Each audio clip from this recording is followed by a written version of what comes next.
Jejak di Balik Kabut. Audiobook, novel silat. Cerita, Esa Mintarja. Bab 2. Bertiga mereka sependapat untuk menimbun barang-barang itu lagi. Namun dengan demikian mereka sudah menjadi yakin bahwa keranda yang berjalan sendiri di tengah malam itu sama sekali bukan hantu. Sementara itu, mereka pun mengetahui di mana para perampok itu menyembunyikan barang-barang hasil rampokan mereka. Tetapi kenapa pemimpin perampok itu akan datang tepat pada saat merti desa, desis Sura? Entahlah, berkata Mertawira, mungkin pada hari itu perhatian orang-orang padukuhan tertuju kepada keramaian di padukuhan ini. Baiklah. Sekarang, marilah kita pulang. Namun dalam pada itu, Paksi pun berkata, Paman berdua. Sebaiknya aku meneruskan perjalananku. Aku merasa bahwa kewajibanku melaporkan tentang keranda yang berjalan sendiri di malam hari itu sudah aku lakukan dengan baik. Karena itu, segala sesuatunya terserah kepada paman berdua serta para bebahu padukuhan. Tindakan apa yang akan mereka ambil? Namun barangkali yang harus mendapat perhatian adalah bahwa pemimpin perampok yang akan datang itu bernama Kebolorok. Kebolorok, kedua orang itu terkejut. Dengan nada tinggi Sura berdesis, jadi permainan ini dikendalikan oleh Kebolorok yang namanya menggetarkan bulu tengkuk itu? Apakah paman sudah pernah mendengar nama itu? Ya. Kami sudah pernah mendengar. Banyak orang yang pernah mendengar nama itu. Orang-orang padukuhan menjadi ketakutan mendengar nama itu sebagaimana mereka mendengar cerita tentang hantu keranda. Tetapi hantu keranda itu ternyata hanya sebuah tipuan. Tetapi Kebolorok benar-benar mampu memilin leher kita sampai patah. Tetapi jumlah penghuni padukuhan ini cukup banyak, berkata Paksi. Itu tidak berarti apa-apa bagi Kebolorok, jawab Sura. Jika demikian maka keranda yang berjalan sendiri itu tetap menakutkan bagi kita. Bukan karena kita menyangka keranda itu hantu, tetapi justru karena yang ada di belakangnya adalah Kebolorok. Jika nama Kebolorok itu lebih menakutkan daripada hantu, kenapa mereka harus bermain hantu bantuan? Kenapa tidak Kebolorok itu saja datang kemari dan melakukan kegiatan yang dilakukan oleh keranda itu? Kebolorok mempunyai lingkungan yang luas, Ngger. Sehingga ia tidak dapat berada di satu tempat, tetapi jika Kebolorok itu mengunjungi satu lingkungan, tentu ia mempunyai kepentingan tertentu. Paksi mengangguk-angguk. Katanya, mungkin keberhasilan orang-orang yang mempunyai gagasan bermain hantu bantuan itu telah menarik perhatiannya, sehingga permainan itu akan dapat dikembangkan di daerah lain. Sura dan Mertawira mengangguk-angguk. Dengan nada datar Mertawira berkata, mungkin kau benar Ngger. Kita akan melihat bersama-sama, apa yang akan terjadi kemudian. Paman berdua. Aku sudah berniat untuk mohon diri. Aku ingin melanjutkan pengembaraanku. Aku sudah merasa cukup berhasil dengan menunjukkan benda-benda yang disembunyikan itu. Aku minta kau tetap di sini menunggu kedatangan Kebolorok, berkata Sura. Apakah artinya keberadaanku di sini? Kita akan bersama-sama menyaksikan, untuk apa Kebolorok itu datang, jawab Mertawira. Paksi termangu-mangu sejenak. Sementara Sura itu pun berkata, kita akan pergi ke rumah Ki Jagabayang Ngger. Kau akan dapat menjelaskan apa yang telah terjadi itu. Mudah-mudahan kita akan dapat mencari jalan keluar dari bayangan gelap karena kehadiran Kebolorok itu. Paksi termangu-mangu sejenak. Sura nampaknya mengerti getar perasaan anak muda itu. Karena itu, maka katanya, selama kau berada di padukuhan ini, kau dapat tinggal bersama kami, Ngger. Salam tentu akan merasa senang jika kau berada di sini. Apakah aku tidak akan merepotkan paman dan keluarga? Bertanya Paksi dengan ragu. Tentu tidak Ngger. Kau tentu sudah dapat mengurus dirimu sendiri. Kau sudah dapat mandi sendiri, mencuci pakaian sendiri. Makan sendiri, sehingga kami tidak usah menyuapi. Mertawira tertawa. Katanya, juga tidak harus menggendong dan menidurkan menjelang malam. Paksi tertawa. Kemudian ia pun menjawab, baiklah paman. Jika paman tidak berkeberatan, aku akan tinggal di sini sampai merti desa. Ternyata bahwa keberadaan Paksi di rumah Sura justru memberikan kesegaran baru. Paksi adalah seorang anak yang rajin. Pagi-pagi ia sudah bangun. Menimba air untuk mengisi jambangan di pakiwan. Kemudian menyapu halaman samping, karena halaman depan tentu sudah disapu oleh Sura sendiri. Pengaruh keberadaan Paksi di rumah itu justru sangat baik bagi Salam, ia dapat bangun lebih pagi dari kebiasaannya. Anak itu ingin bersama-sama dengan Paksi. Juga saat Paksi menimba air, menyapu halaman atau membelah kayu di siang hari. Bahkan Paksi pun telah mengajari Salam untuk menuliskan huruf-huruf, kemudian membacanya. Sementara itu, cerita tentang keranda hantu itu masih saja membayangi kehidupan beberapa padukuhan. Sura dan Mertawira memang belum mengambil langkah-langkah tertentu untuk membuktikan kepada banyak orang bahwa cerita tentang hantu keranda itu hanya sebuah olok-olok dari para penjahat yang kebingungan membawa hasil rampokannya. Namun yang kemudian ternyata berhasil. Seperti yang sudah direncanakan, maka ketika saatnya dianggap sudah tiba, maka Sura dan Mertawira telah pergi menemui Ki Jagabaya sambil mengajak Paksi Pamekas. Ki Jagabaya menerima mereka bertiga di pendapa rumahnya. Karena keduanya tidak terbiasa berkunjung ke rumah Ki Jagabaya, maka Ki Jagabaya menjadi heran atas kedatangan mereka bertiga. Nampaknya ada sesuatu yang penting, desis Ki Jagabaya. Ya, Ki Jagabaya. Kami ingin berbicara tentang keranda hantu itu. Ki Jagabaya mengerutkan dahinya. Dengan nada berat Ki Jagabaya itu pun bertanya, ada apa dengan dongeng itu? Kalian berdua terhitung orang-orang yang berani di padukuhan ini. Apakah kalian juga percaya tentang keranda yang berjalan sendiri itu? Kami percaya, Ki Jagabaya, jawab Sura. Sikapmu tentang keranda yang berjalan sendiri itu tentu akan menjadi panutan. Jika kau berkata bahwa kau percaya, maka padukuhan ini akan menjadi semakin kalut.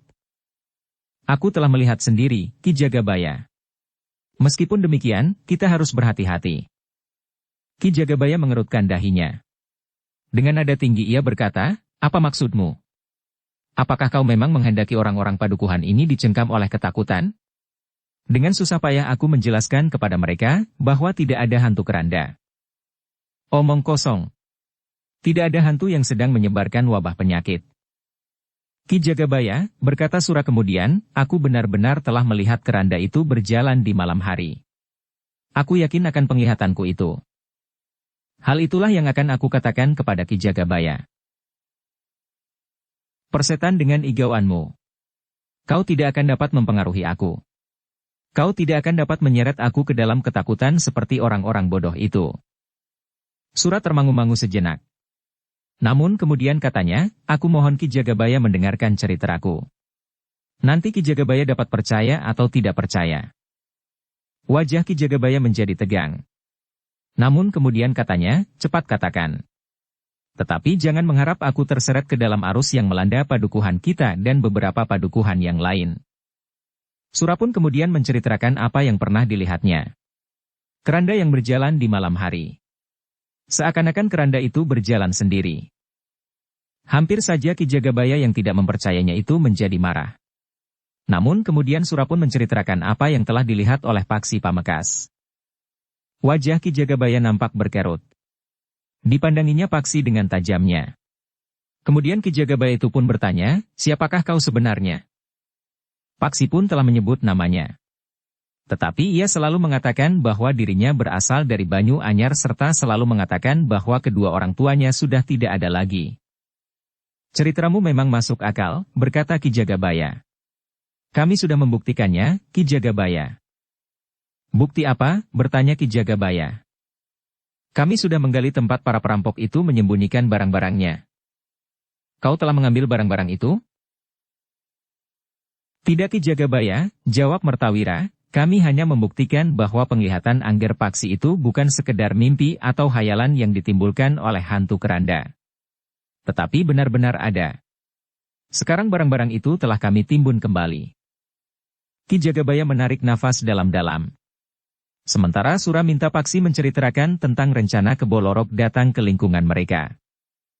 Ki Jagabaya mendengarkan keterangan Paksi tentang Kebolorok sebagaimana didengarnya di kuburan dengan jantung yang berdebar-debar. Seakan-akan kepada diri sendiri Ki Jagabaya itu berkata, Kebolorok.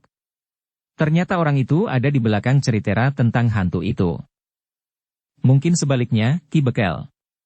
Kebolorok tertarik kepada gagasan para pengikutnya tentang hantu-hantu itu, sehingga ia ingin melihat hasil dari permainan itu.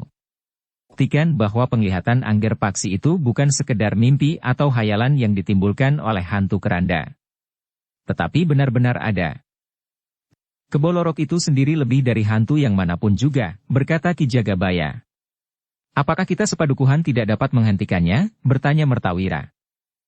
Ki Jagabaya menggelengkan kepalanya. Katanya, kita sepadukuhan tidak akan berdaya melawan para penjahat itu jika di antara mereka terdapat kebolorok. Kecuali karena kebolorok itu mempunyai ilmu yang tinggi, ia akan dapat menjadi penyulut api keberanian dan kekuatan para pengikutnya.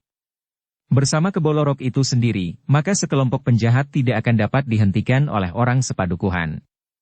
Bahkan mungkin sekali kita akan dibantai habis oleh kebolorok itu.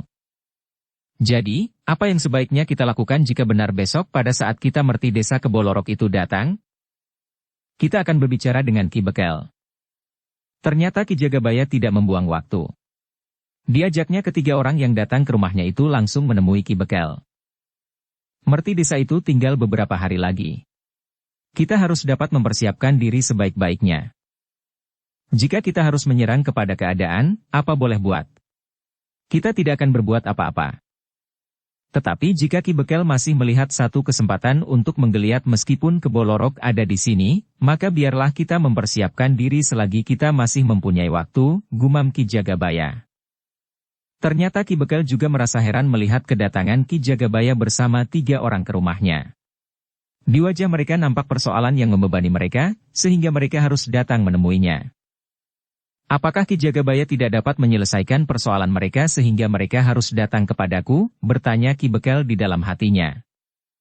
Ketika mereka sudah duduk di peringgitan, maka Ki Jagabayalah yang telah menyampaikan persoalan yang mereka bawa menghadap Ki Bekel. Wajah Ki Bekel pun menjadi tegang. Kebolorok baginya juga merupakan hantu yang mendebarkan. Namun tiba-tiba dari ruang dalam rumah Ki Bekel, keluar seorang laki-laki muda yang bertubuh sedang. Wajahnya memancarkan kecerahan nalar budinya. Dengan sebuah senyum yang menghiasi bibirnya, laki-laki muda itu berkata, "Maaf, Kakang. Aku tidak sengaja telah mendengar nama kebolorok disebut-sebut. Jika Kakang Bekel tidak berkeberatan, aku ingin ikut mendengar cerita tentang kebolorok itu." Ki Bekel menarik nafas dalam-dalam. Katanya, "Kemarilah. Duduklah."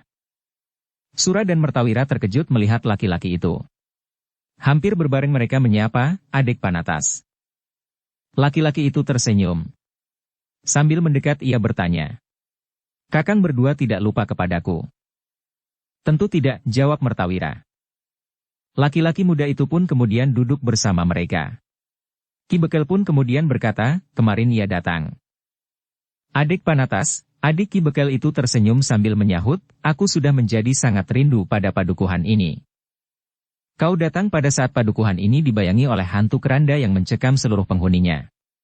Bahkan bukan hanya padukuhan ini, tetapi juga padukuhan-padukuhan yang lain. Aku sudah mendengar. Tetapi bukankah Ki Jagabaya tidak mempercayainya?" "Ki Bekel juga tidak mempercayainya," jawab Ki Jagabaya.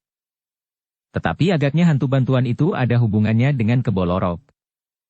"Ya," jawab Ki Jagabaya, "anak inilah yang mendengar langsung pembicaraan para perampok itu." Sekali lagi Paksi harus bercerita tentang pari perampok dan pembicaraan di antara mereka tentang rencana kedatangan kebolorok. "Sebaiknya kita sambut kedatangan kebolorok itu," berkata adik Panatas. "Kau jangan main-main dengan nama itu," desis Ki Bekel. Adik Panatas tersenyum. Katanya, "Aku tahu kelebihan kebolorok. Tetapi jangan biarkan kebolorok menguasai padukuhan ini. Sekali ia dapat bergerak leluasa di sini, maka padukuhan ini akan menjadi ladang yang subur bagi kebolorok. Ia akan memeras setiap orang yang memang sudah ketakutan karena cerita tentang keranda yang dapat berjalan sendiri itu." "Tetapi bagaimana kita dapat melawannya?" bertanya Ki Bekel. "Kita harus melakukan bersama-sama. Biarlah aku mencoba untuk menahan kebolorok. Jika aku tidak mampu mengimbanginya, maka Kakang Bekel akan dapat membantuku. Berdua aku yakin bahwa kami akan dapat menahan kebolorok." "Bagaimana dengan para pengikutnya?" "Mereka banyak tergantung kepada pemimpinnya. Jika kami benar-benar dapat menahan kebolorok, maka aku yakin bahwa para pengikutnya akan menjadi ragu-ragu, sehingga kita akan dapat mempergunakan kesempatan sebaik-baiknya untuk menghancurkan mereka. Bukankah jumlah mereka tidak terlalu banyak?" 10, 15 atau katakan 25 orang. Bukankah jumlah laki-laki di padukuhan ini jauh lebih banyak dari jumlah itu? Tetapi hanya ada berapa orang laki-laki yang berada di padukuhan ini, berkata Sura dengan dahi yang berkerut, apalagi menghadapi Kebo Lorok dan pengikutnya, sedangkan cerita tentang keranda terbang itu saja sudah membuat seisi padukuhan ini ketakutan. Tetapi bukankah ada orang-orang yang akan dapat menjadi sandaran kekuatan isi padukuhan ini? Di sini ada Kakang Bekel, Kakang Jagabaya, Kakang Sura dan Kakang Mertawira. Di padukuhan ini ada bebahu yang tentu akan dapat dikerahkan. Mereka tidak hanya dapat sekedar menikmati bengkok sawah yang mereka petik hasilnya setiap musim. Tetapi mereka juga harus bersedia menjadi perisai di padukuhan ini. Kemudian menurut pengenalanku di sini ada juga beberapa orang bekas prajurit dan anak-anak muda yang harus menjelaskan bahwa keranda itu tidak lebih dari hantu bantuan saja. Ki Bekel mengangguk-angguk. Katanya, masih ada waktu berapa lama menjelang merti desa itu? Tidak lebih dari 10 hari, Ki Bekel. Cukup panjang, sahut adik Panatas, kita siapkan perlawanan terhadap para perampok itu dalam waktu 10 hari. Aku kenal isi padukuhan ini. Karena itu, aku yakin bahwa kita akan dapat mempertahankan harga diri padukuhan ini. Tetapi sebelumnya kita harus juga menyadari bahwa akan jatuh korban di antara kita. Tetapi itu tentu wajar bagi setiap perjuangan. Karena itu, maka kita harus mampu mengerahkan kekuatan yang sebesar-besarnya. Semakin banyak dan semakin kuat kita, maka korban akan menjadi semakin sedikit. Di dalam pertempuran, kita harus saling menolong sehingga setiap orang pengikut Kebo Lorok akan menghadapi lawan yang dapat membuat jantungnya bergetar. Bagaimana pendapatmu, Ki Jagabaya? Bertanya Ki Bekel. Aku setuju dengan adik Panatas.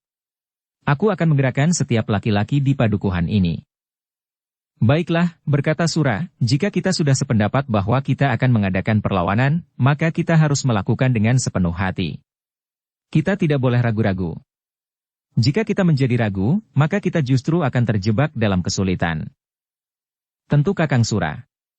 Sekali kita turun ke gelanggang, maka kita harus sudah bersiap untuk menghadapi maut, sahut adik Panatas.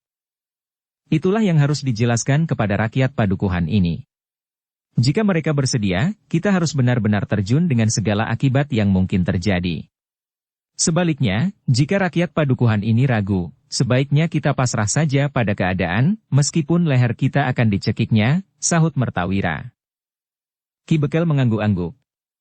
Katanya, aku akan memanggil para bebahu malam nanti. Demikianlah, maka Ki Jagabaya, Sura, Mertawira dan Paksi telah minta diri. Malam nanti mereka akan kembali ke rumah Ki Bekel itu kecuali Paksi. Menjelang malam, maka para bebahu yang dipanggil Ki Bekel telah berkumpul. Sura dan Mertawira pun telah datang pula memenuhi panggilan Ki Bekel meskipun mereka bukan bebahu. Paksi yang merasa dirinya orang lain di padukuhan itu, tidak ikut hadir di rumah Ki Bekel. Namun beberapa orang telah mendengar ceritanya tentang hantu keranda, para perampok dan hasil rampokan mereka yang mereka sembunyikan di kuburan. Sementara Sura tidak ada di rumah, maka Paksi pun telah minta izin kepada Nyi Sura untuk berjalan-jalan. Malam-malam kau akan pergi ke mana, Ger? Bertanya Nyi Sura. Hanya berjalan-jalan saja Bibi, menghirup angin. Udara terasa panas malam ini. Jangan terlalu lama, Ger. Nanti jika pamanmu datang, ia tentu akan mencarimu, pesan Nyi Sura. Paksi pun kemudian telah meninggalkan rumah Sura. Ia menyusuri jalan-jalan padukuhan yang sudah menjadi sepi. Ada beberapa oncor terpancang di regol-regol rumah yang besar dan di simpang-simpang ampat terpenting di padukuhan. Sejak terbetik berita tentang hantu keranda, maka jarang sekali ada orang yang berani keluar setelah gelap. Bahkan gardu-gardu pun menjadi kosong. 1-2 orang yang mempunyai keberanian mencoba untuk mengintip dari belakang dinding padukuhan. Tetapi mereka tidak pernah dapat melihat keranda yang berjalan sendiri itu. Justru orang yang tidak sengaja untuk melihatnya, sekali-sekali pernah ada yang sempat melihatnya. Tetapi akhirnya Sura, dan ketiga orang kawannya berhasil melihat keranda yang dikiranya dapat berjalan sendiri itu, sehingga justru ada di antara mereka yang menjadi sakit. Tetapi Paksi Pamekasan sama sekali tidak takut bertemu dengan keranda yang dapat terbang. Meskipun demikian ia harus berhati-hati, karena di sekitar keranda itu terdapat sekitar 10 orang yang berpakaian serba hitam. Jika orang-orang itu menyadari bahwa rahasia mereka diketahui, maka mereka tidak akan segan-segan menyingkirkan orang yang mengetahui rahasia mereka itu. Beberapa lama Paksi berjalan di tengah-tengah bulak yang luas itu. Tetapi Paksi sudah menduga bahwa keranda yang belum lama lewat, hari itu tidak akan lewat. Apalagi keranda itu hanya lewat di hari-hari tertentu saja. Semakin lama maka langkah Paksi menjadi semakin jauh dari padukuhan. Sementara malam menjadi semakin malam. Di simpang 4 di tengah bulak, Paksi berhenti. Dipandanginya padukuhan yang nampak kehitam-hitaman. Seleret sinar oncor memancar menyusup di sela-sela dedaunan. Paksi harus menunda perjalanan panjangnya yang tidak diketahuinya kemana. Ia tidak merasa bersalah jika ia berhenti di padukuhan itu beberapa hari. Bahkan sampai 10 hari, karena ia memang tidak dibatasi oleh waktu. Bahkan tiba-tiba terngiang kembali suara ibunya melengkah. Kau sengaja mengusirnya. Tetapi ayahnya selalu menjawab, ia sudah menginjak 17 tahun. Paksi menarik nafas panjang. Namun tiba-tiba saja Paksi terkejut. Di bawah sebatang pohon randu yang tumbuh di pinggir simpang 4 itu ia melihat sesuatu yang bergerak. Bahkan kemudian menjadi semakin jelas baginya, bahwa yang bergerak itu adalah seseorang yang sedang duduk bersandar batang pohon randu itu. Paksi melangkah surut. Sementara orang yang duduk bersandar pohon randu itu seakan-akan tidak menghiraukannya. Paksi memang tidak ingin membuat persoalan. Karena itu, maka Paksi pun merasa lebih baik ia pergi tanpa mengganggu orang itu. Namun ketika ia melangkah menjauh, terdengar orang itu berkata, "Kau kira begitu saja kau dapat pergi?" Paksi berhenti. Sambil menghadap ke arah orang itu, Paksi bertanya, "Apakah maksud Kisanak? Kau telah mengetahui rahasiaku. Rahasia keranda terbang itu, serta kau telah melihat tempat kami menyimpan benda-benda rampokan itu." Jantung Paksi berdentang semakin cepat. Ternyata orang itu mengerti bahwa ia telah mengetahui rahasia hantu keranda itu. "Apakah kau salah seorang dari mereka?" bertanya Paksi. Orang itu masih tetap duduk. Dengan suara yang seakan-akan bergulung di dalam mulutnya, ia menjawab, "Iya. Aku salah seorang dari mereka." Paksi termangu-mangu sejenak. Namun dadanya mulai bergejolak. Jika benar orang itu salah seorang dari para perampok yang membuat hantu bantuan serta yang telah menyembunyikan barang-barang hasil rampokan itu, maka ia harus benar-benar mempertahankan hidupnya. Tetapi Paksi masih tetap berdiri di tempatnya karena orang yang duduk di bawah pohon randu itu pun masih saja duduk di tempatnya pula. Namun kemudian terdengar orang itu berkata, "Anak muda, kau telah bermain dengan api. Adalah salahmu jika api itu menjilat dan membakar tubuhmu." Pohon randu itu pun masih saja duduk di tempatnya pula. Paksi menyadari bahwa ia tidak akan dapat mengelak lagi. Tetapi apa boleh buat? Ia harus berani memikul tanggung jawab atas perbuatannya sendiri sebagaimana dikaitkan oleh orang itu. Tiba-tiba saja keberaniannya telah menghangatkan darahnya. Dengan suara yang mantap Paksi bertanya, "Apa yang kau kehendaki Kisanak?" "Nyawamu," jawab orang itu. "Ambillah sendiri," jawab Paksi. Orang itu mulai bangkit. Ia berdiri di bawah pohon randu alas itu. Gelap malam telah mengaburkan wajah orang itu, sehingga Paksi tidak dapat melihat dengan jelas. Tetapi yang nampak di matanya dalam keremangan malam adalah tubuhnya yang gagah, tinggi dan besar. "Menyerahlah," suaranya terdengar serak. "Untuk apa aku menyerah?" bertanya Paksi. "Aku akan membunuhmu." "Kau kira aku apa?" Paksi justru bertanya dengan nada yang mantap. Pengalaman hidupnya membuat Paksi tidak mengenal takut lagi. Bahwa ia seakan-akan telah terbuang dari rumahnya membuatnya tidak peduli lagi apa yang terjadi, biarlah terjadi. Bahkan kematian tidak lagi menghantuinya. Orang itu mulai melangkah mendekat. Katanya, "Kau akan aku bunuh dengan caraku. Jika kau benar-benar akan membunuhku, maka aku pun harus berusaha untuk mempertahankan hidupku. Jika karena aku mempertahankan diri terjadi sesuatu atasmu, aku tidak bertanggung jawab. Bersiaplah anak yang sombong. Kau tidak mempunyai kesempatan lagi untuk mundur." Paksi pun segera mempersiapkan diri. Meskipun ia masih terhitung sangat muda di umurnya yang 17 itu, namun Paksi pernah menyadap ilmu dari seorang guru yang berilmu tinggi. Karena itu, ketika hidupnya terancam, maka ia akan mempertahankan dirinya dengan ilmunya sejauh yang dikuasainya. Demikianlah, maka pertempuran pun tidak dapat dihindarinya lagi. Dengan garangnya orang yang semula duduk di bawah pohon randu itu pun mulai menyerangnya. Tetapi Paksi pun telah bersiap sepenuhnya. Karena itu, ketika serangan itu datang, maka Paksi pun dengan tangkasnya telah mengelak. Bahkan dengan cepat, Paksi telah membalas menyerangnya. Tetapi orang itu pun mampu bergerak cepat pula. Serangan Paksi pun sama sekali tidak menyentuhnya. Ketika Paksi memburunya dengan serangan berikutnya, maka orang itu justru telah membenturnya. Serangan kaki Paksi yang terjulur mengarah ke dada, telah ditangkis lawannya dengan kedua tangannya yang bersilang di dadanya. Paksi yang belum mengetahui seberapa besar kekuatan dan tenaga lawannya telah terdorong selangkah surut. Namun Paksi tidak berkecil hati. Lawannya ternyata juga tergetar dan surut selangkah pula. Demikianlah, keduanya pun segera terlibat dalam pertempuran yang sengit. Keduanya saling menyerang, bertahan dan menghindar. Dalam pertempuran yang semakin cepat itu, Paksi berusaha untuk dapat mengenali lawannya. Dalam keremangan malam, Paksi melihat bahwa lawannya itu adalah seorang yang cacat. Meskipun dalam gelap, tetapi setiap kali Paksi sempat melihat wajah yang cacat itu. Ternyata orang itu merasa bahwa Paksi memperhatikan cacat di wajahnya. Karena itu, maka orang itu pun telah meloncat mengambil jarak sambil bertanya, "Kau memperhatikan cacat di wajahku?" "Ya," jawab Paksi berterus terang.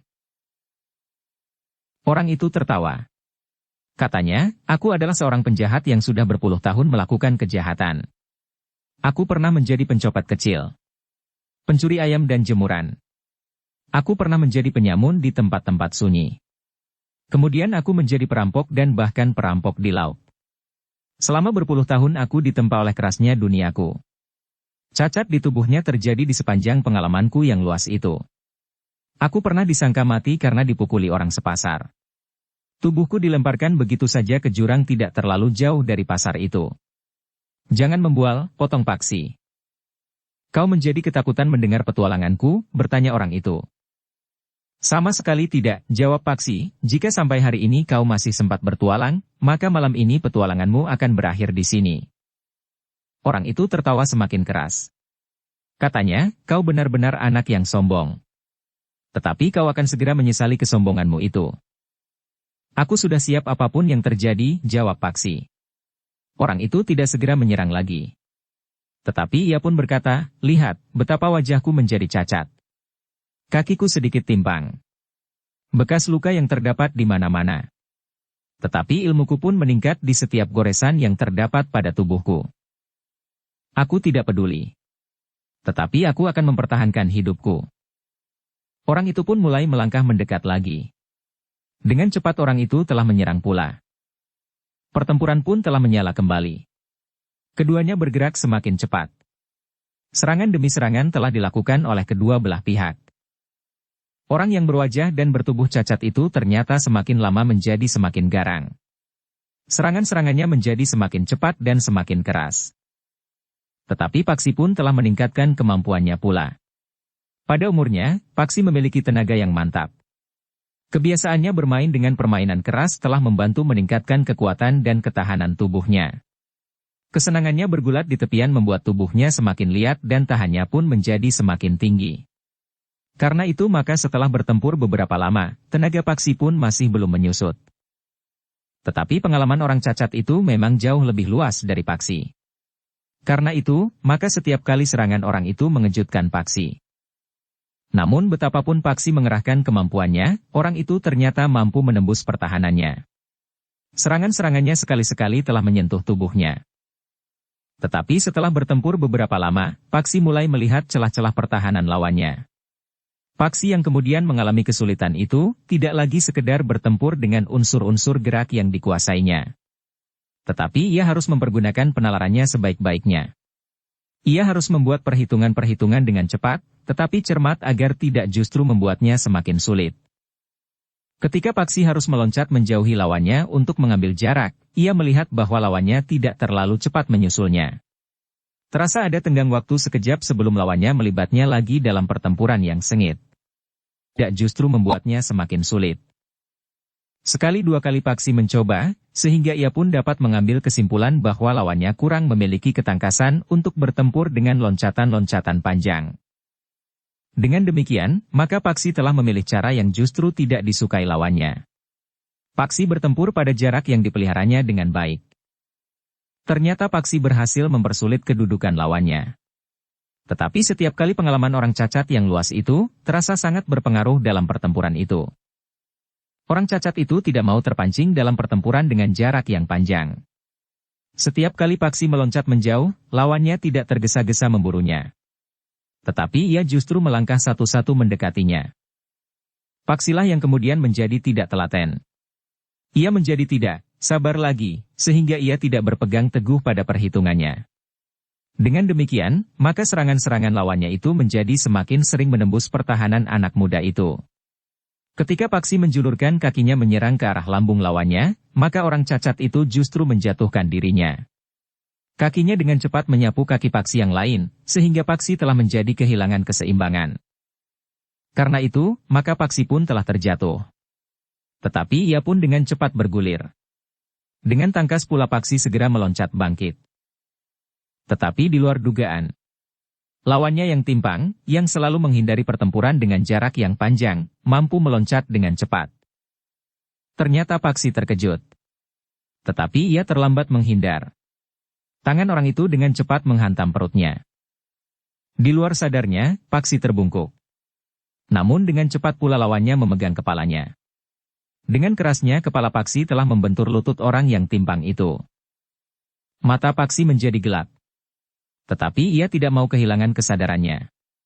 Bahkan dengan cepat ia serudukan kepalanya ke perut lawannya. Keduanya terjatuh berguling di tanah, namun Paksi tidak ingin menjadi sasaran serangan-serangan lawannya.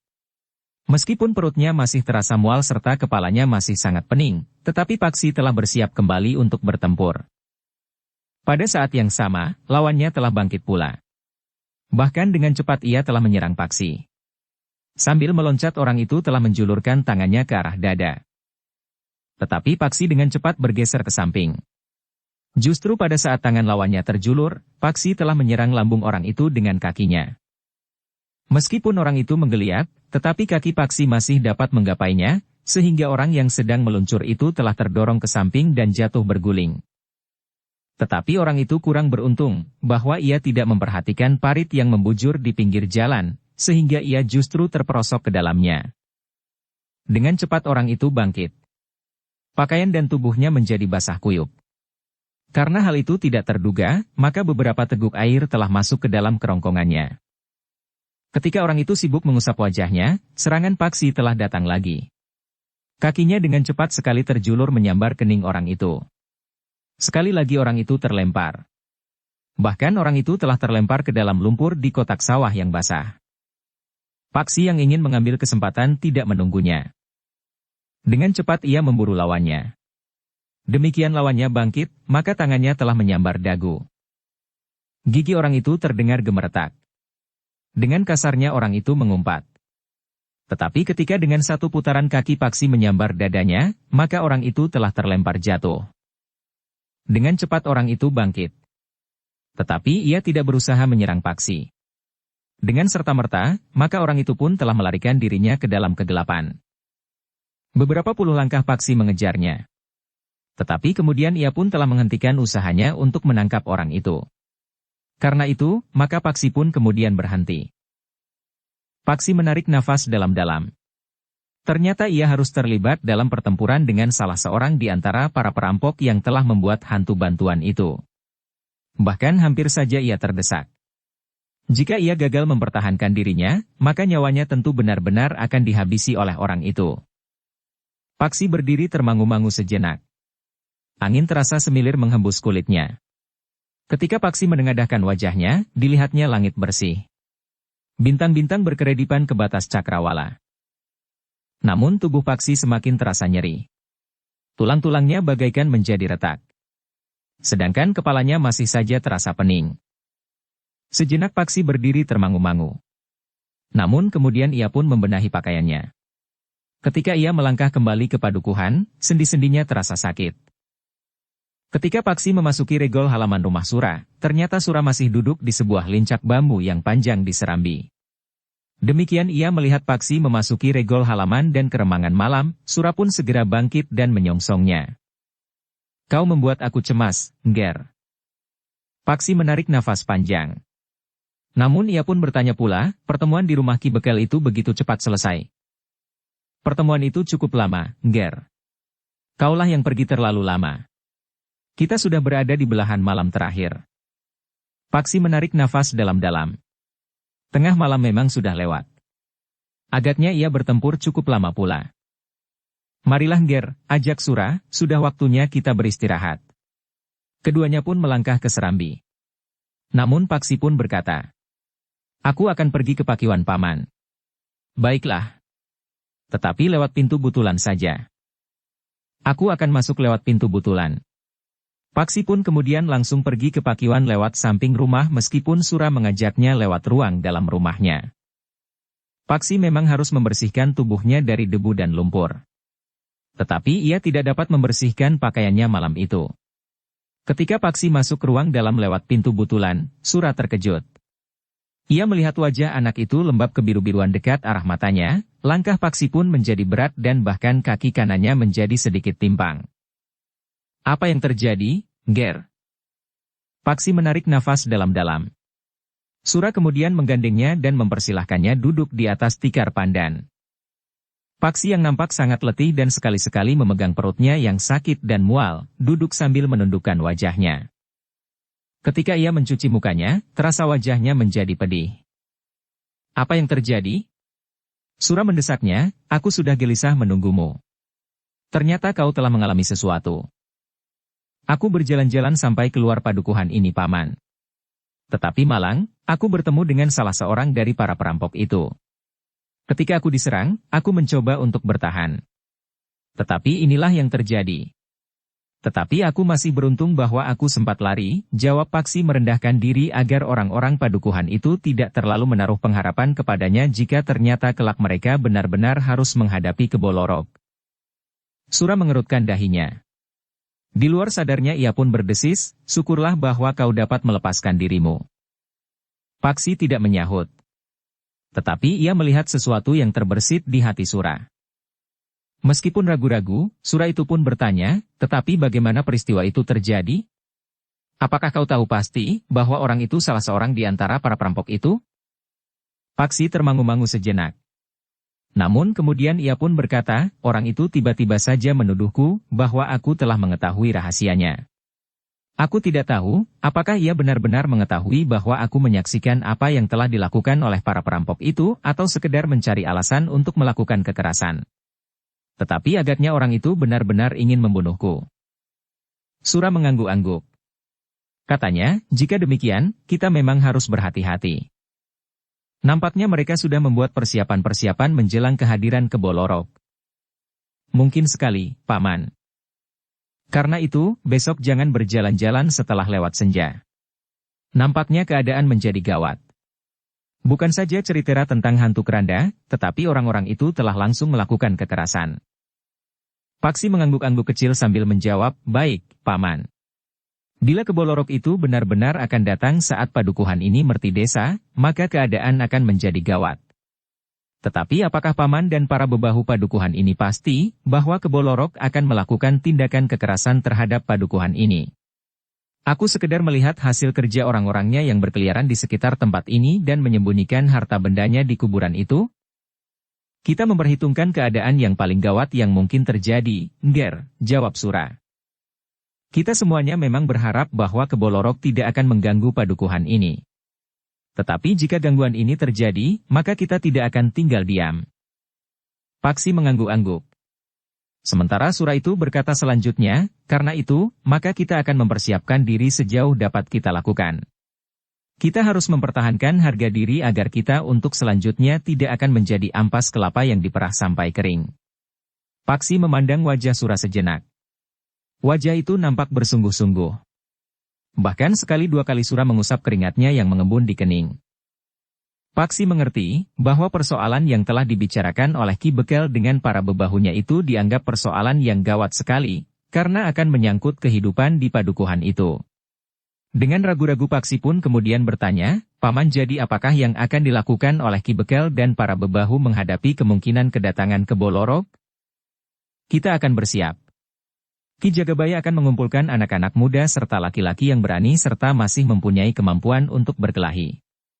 Ada 3 atau 4 orang bekas prajurit di padukuhan ini yang akan diminta kesediaannya memimpin perlawanan. Selain mereka, Ki Jagabaya, Ki Bekel sendiri dan adik Ki Bekel yang bernama Adek Panatas itu. Paksi menarik nafas dalam-dalam. Agaknya para penghuni padukuhan ini akan mengerahkan segenap kekuatan yang ada untuk melindungi diri sendiri. Namun Paksi itu pun berkata, "Paman, jika persiapan itu diketahui oleh para pengikut Kebo Lorok, apakah bukan berarti bahwa kita justru mengisyaratkan agar Kebo Lorok datang dengan kekuatan yang lebih besar?" Sura mengerutkan dahinya. Sambil mengangguk kecil Sura berkata, "Memang mungkin sekali. Persiapan-persiapan yang kita lakukan akan membuat Kebo Lorok dan para pengikutnya menjadi berhati-hati serta memuat perhitungan yang lebih bersungguh-sungguh. Jika terjadi demikian, maka keadaan padukuhan ini akan dapat menjadi parah sekali." Ya, seharusnya hal ini juga diperhitungkan. Sura mengangguk-angguk. Lalu katanya pula, "Biarlah besok aku bertemu dengan Ki Jagabaya." Agaknya Ki Jagabaya juga perlu diberitahu bahwa orang-orang yang membuat hantu bantuan itu adalah orang-orang yang sangat garang. Mereka tidak ragu-ragu untuk bertindak kasar. Sura mengangguk-angguk. Paksi sendiri sudah mengalaminya. Paksi melarikan diri. Untunglah bahwa dapat karena malam menjadi semakin dalam, maka Sura itu pun kemudian telah mempersilahkan Paksi untuk beristirahat. Tetapi ketika Sura sempat memperhatikan pakaian Paksi, maka ia pun telah menawarkan untuk meminjami Paksi sepengadek pakaiannya. "Terima kasih, Paman," jawab Paksi yang mulai merasa gatal-gatal dengan pakaiannya yang kotor dan berlumpur. Malam itu Paksi mendapat sepengadek pakaian dari Sura, sehingga besok ia dapat mencuci pakaiannya yang dipakainya sejak ia meninggalkan rumahnya. Di sisa malam itu, Paksi berbaring di bilik yang diperuntukkan baginya. Meskipun agak sulit, tetapi akhirnya Paksi pun tertidur pula. Namun jika sekali-sekali ia terbangun, maka badannya masih terasa nyeri di beberapa bagian. Kepalanya masih pening dan perutnya masih mual. Tetapi ketika ia terbangun menjelang matahari terbit, tubuhnya terasa semakin segar. Apalagi setelah ia menimba air untuk mengisi jambangan di Pakiwan, kemudian mandi dengan air dingin. Hari itu, pagi-pagi Sura mengajak Paksi untuk menemui Ki Jagabaya. Sura berusaha menjelaskan bahwa persiapan yang berlebihan justru akan memancing perhatian para pengikut Kebo Lorok. Dengan demikian, mereka akan memperkuat barisan mereka jika mereka memang ingin menguasai padukuhan itu. Ki Jagabaya pun ternyata menganggap pendapat itu masuk akal. Dan mempersilahkannya duduk di atas tikar pandan. Karena itu, maka ia pun berkata, "Kami akan menghimpun orang-orang yang sudah siap untuk terjun ke medan pertempuran untuk melawan para perampok. Selebihnya baru anak-anak muda di padukuhan untuk melawan para perampok. Selebihnya baru anak-anak muda di padukuhan ini. Bagaimana kita mempersiapkan mereka tanpa menarik perhatian? Kita akan menentukan orang-orang tertentu untuk memimpin sekelompok kecil anak-anak muda dari 3 atau 4 orang. Mereka harus mempersiapkan kelompok mereka masing-masing bisa sampai saatnya mereka tidak mengecewakan. Tetapi persiapan yang tinggal sedikit itu tidak akan menarik perhatian." Sura mengangguk-angguk sambil berkata, "Juga untuk menghindari kecurigaan, merti desa akan berlangsung seperti biasanya. Ki Bekel sudah berjanji untuk menyelenggarakan tari tayub di bulak sawah padukuhan kita sesudah padi dituai. Besok kita sudah mulai menuai padi di bulak itu. Ya, kita akan menyelenggarakan merti desa menurut hari yang sudah kita tentukan."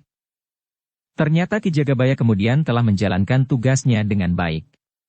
Sementara Ki Jagabaya mempersiapkan perlawanan dengan diam-diam, maka Ki Bekel dan bebahu yang lain telah mempersiapkan sebuah keramaian untuk merti desa.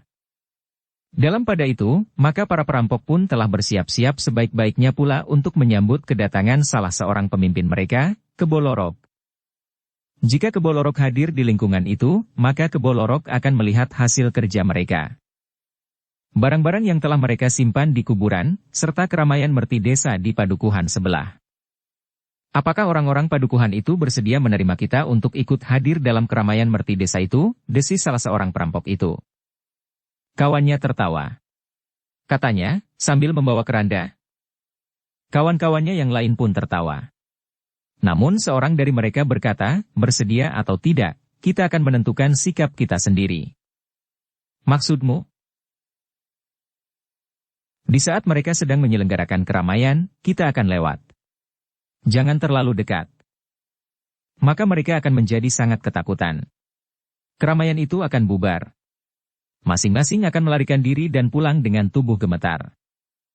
Apa keuntungan kita? Bertanya seorang kawannya. Hari itu memang tidak ada. Tetapi pada kesempatan lain, jika kita memasuki padukuhan itu dan mengambil harta benda yang tersimpan di dalamnya, tidak akan ada seorang pun yang berani keluar rumahnya. Kita akan dapat dengan leluasa melakukannya. Kita membawa barang-barang itu dengan keranda. Justru tidak. Keranda itu akan kita tutup agar tidak kelihatan, jawab orang yang berbicara terdahulu, hanya jika terjadi di tempat lain yang agak jauh, keranda itu akan nampak memasuki kuburan itu dan hilang di luar regol. Kawan-kawannya mengangguk-angguk. Mereka mengerti bahwa jika perampokan itu terjadi di tempat yang terlalu dekat dengan terlihatnya keranda yang berjalan, apalagi di padukuhan sebelah, orang-orang dari padukuhan itu akan mempertanyakan, apakah memang ada hubungannya antara perampokan itu dengan keranda yang lewat. Demikianlah hari-hari pun menjadi semakin dekat. Padi di sawah sebagian besar sudah dibawa pulang dan disimpan di lumbung. Jerami di sawah sudah mulai dibabat, ditimbun di beberapa tempat di antara kotak-kotak sawah dan kemudian dibakar. Abunya akan dapat menjadi pupuk selain beberapa pupuk yang lain, termasuk pupuk kandang. Di kotak sawah Ki Bekel yang juga sudah dituai, telah dibuat teratak anyaman bambu. Sebuah teratak bertiang bambu yang akan dipergunakan oleh para penari tayub untuk menari serta bagi para pengiring gamelan. Alas dari teratak itu pun dibentangkan anyaman bambu pula. Dari kejauhan 1-2 orang perampok ikut menyaksikan orang-orang padukuhan yang sibuk itu. Setiap kali mereka tertawa membayangkan apa yang bakal terjadi pada saat keramaian itu diselenggarakan. Jika sebuah keranda berjalan sendiri di kejauhan, maka mereka yang ikut menyaksikan tari tayub itu berlari meninggalkan tempat itu pulang ke rumah masing-masing. Mereka akan menjadi sangat ketakutan, sehingga di malam-malam berikutnya mereka tidak akan berani keluar setelah gelap turun. Keyakinan itulah yang kemudian akan mereka sampaikan kepada Kebo Lorok. Peristiwa itu akan dapat menjadi bahan tontonan yang sangat menarik bagi pemimpin mereka yang sangat mereka takuti itu. Sementara itu, orang-orang di padukuhan itu pun sudah mempersiapkan diri sebaik-baiknya. Beberapa orang yang dianggap memiliki bekal untuk turun tangan jika benturan kekerasan itu benar-benar terjadi, telah menyiapkan masing-masing 2 atau 3 orang anak muda. Seorang bekas prajurit yang meskipun rambutnya sudah beruban, tetapi masih tegar, telah mengajari 3 orang anak muda, bagaimana mereka harus mempergunakan senjata. Sementara itu, kepada mereka Sura dan Mertawira telah berusaha meyakinkan bahwa tidak ada hantu keranda. Yang ada adalah sebuah tipuan untuk mengelabuhi orang-orang padukuhan. Bukan hanya padukuhan mereka, tetapi beberapa orang padukuhan yang lain. Sementara itu ceritera dari mulut ke mulut yang merambat dari padukuhan ke padukuhan telah menyebar ke tempat yang luas. Bahkan telah merambat keluar Kademangan. Karena itu, menjelang malam yang biasanya menggembirakan bagi seisi padukuhan itu, bahwa ceritera tentang keranda itu tidak lebih dari sebuah mimpi buruk. Tidak ada keranda yang dapat berjalan sendiri, berkata Ki Jagabaya tanpa menceritakan bahwa 2 orang penghuni padepokan itu sudah dapat memberi kesaksiannya. Ki Jagabaya memang harus memberikan keterangan yang berbeda kepada orang-orang padukuhan itu, agar kesiagaan seisi padukuhan itu sudah dapat memberikan kesaksiannya. Ki Jagabaya memang harus memberikan keterangan yang berbeda kepada orang-orang padukuhan itu, agar kesiagaan seisi padukuhan itu tidak didengar oleh para perampok yang akan menyambut kedatangan pemimpin mereka. Tidak sebagaimana Sura dan Mertawira meyakinkan anak-anak muda di padukuhan itu. Meskipun demikian, Ki Jagabaya, Ki Bekel dan para bebahu padukuhan itu mengerti bahwa usaha untuk menjebak orang yang bernama Kebo Lorok itu adalah satu kerja yang mengandung kemungkinan yang sangat buruk bagi padukuhan mereka. Tetapi kehadiran adik Ki Bekel yang sudah lama meninggalkan padukuhan, yang agaknya telah menyadap ilmu kanuragan itu, telah memberikan harapan baru bagi Ki Bekel dan para bebahu. Hari-hari yang mendebarkan itu pun akhirnya datang juga. Sebagian dari orang-orang padukuhan itu memang mulai percaya bahwa memang tidak ada keranda yang berjalan sendiri. Siapa yang pernah melihatnya? Bertanya Ki Jagabaya. Semua orang mengatakan, kata orang. Jika ada orang yang merasa pernah melihat, keterangannya sangat meragukan. Karena itu, jangan takut. kita akan merayakan keberhasilan panen kita seperti biasanya. Sebagian orang-orang padukuhan itu sependapat dengan Ki Jagabaya. Keranda yang berjalan sendiri itu tidak lebih dari cerita ngayawara. Dalam pada itu, para pengikut Kebo Lorok yang semula memang sedikit ragu, apakah merti desa di padukuhan itu dapat berlangsung seperti biasanya, menjadi semakin mantap. Jika orang-orang padukuhan yang terlanjur menjadi ketakutan itu urung merayakan kegembiraan atas hasil panen mereka, maka pertunjukan yang menarik itu tidak dapat mereka perlihatkan kepada Kebo Lorok. Mereka tidak akan dapat melihat bagaimana orang-orang yang sedang mengikuti keramaian merti desa itu lari tunggang langgang, saling bertubrukan serta berteriak-teriak ketakutan melihat keranda yang berjalan sendiri agak jauh dari tempat keramaian itu, menuju ke kuburan. Sementara itu, di sebuah rumah yang terhitung besar, di sebuah padukuhan yang lain, beberapa orang tengah menunggu, di rumah itu tinggal seorang yang termasuk disegani oleh tetangganya, karena orang itu terhitung orang yang kaya di padukuhannya. Bukan saja seorang yang kaya, tetapi ia juga dianggap seorang yang memiliki kemampuan yang tinggi. Tidak seorang pun yang pernah berprasangka buruk terhadap Ki Putuhu, pemilik rumah itu, meskipun kadang-kadang satu dua orang tetangganya merasa heran, dari manakah datangnya kekayaan Ki Putuhu itu. Menilik sawahnya yang tidak terlalu luas serta sehari-harian ia lebih banyak di rumah, maka menurut penalaran mereka, penghasilannya tentu tidak begitu banyak. Sedangkan menurut pengetahuan tetangga-tetangganya, Ki Putuhu juga tidak pernah mendapatkan warisan yang cukup, karena orang tuanya juga bukan orang berada.